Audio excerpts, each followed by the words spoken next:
William Ruto has called for a conversation and a possible review of the right to picket as enshrined in the Constitution. Ruto has criticized the excuse of using the Constitution to destroy property and cause chaos and anarchy.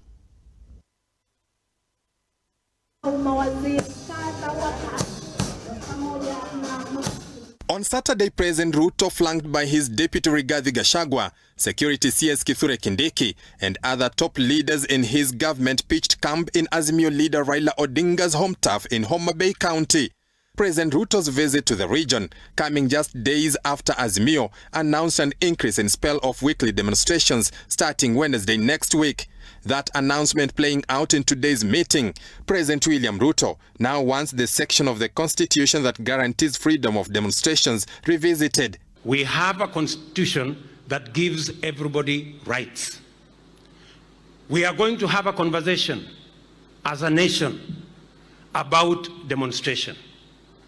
We must have a candid conversation about what amounts to demonstration, because we cannot continue to use the excuse of demonstrations to destroy property, public or private, to destroy businesses of people of Kenya, to cause mayhem and anarchy.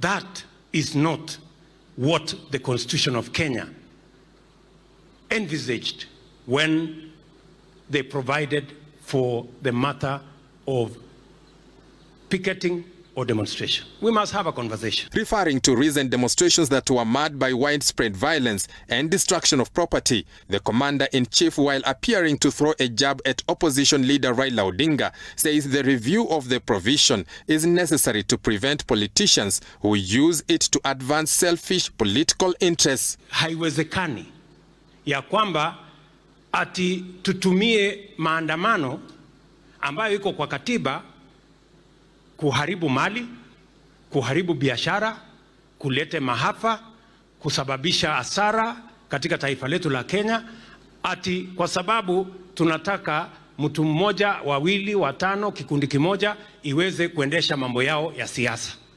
Siasa inaendeshwa na sera.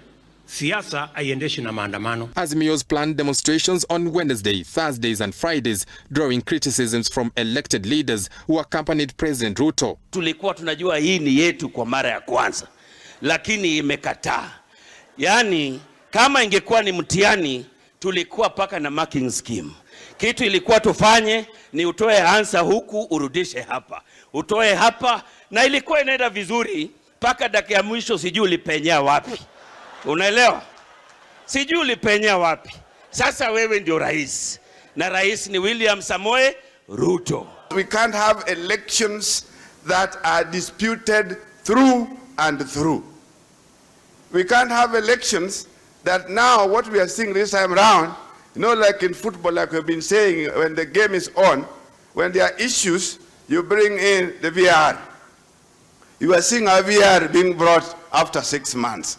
What kind of a game that is? Maandamano ile takana ikue hapa iwe kwamba hakuna mbegu ya mahindi, hakuna mbolea. Sio hiyo nyingine mnafanya. Odinga and his camp are adamant they will stop at nothing in regards to weekly demonstrations until the government addresses their concern, including the reconstitution of IEBC and the prevailing high cost of living.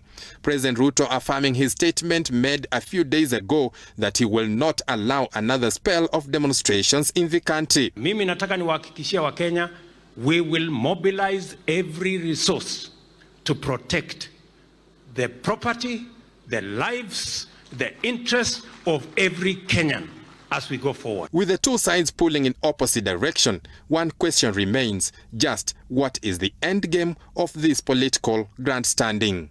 Henry Tende, Look Up TV.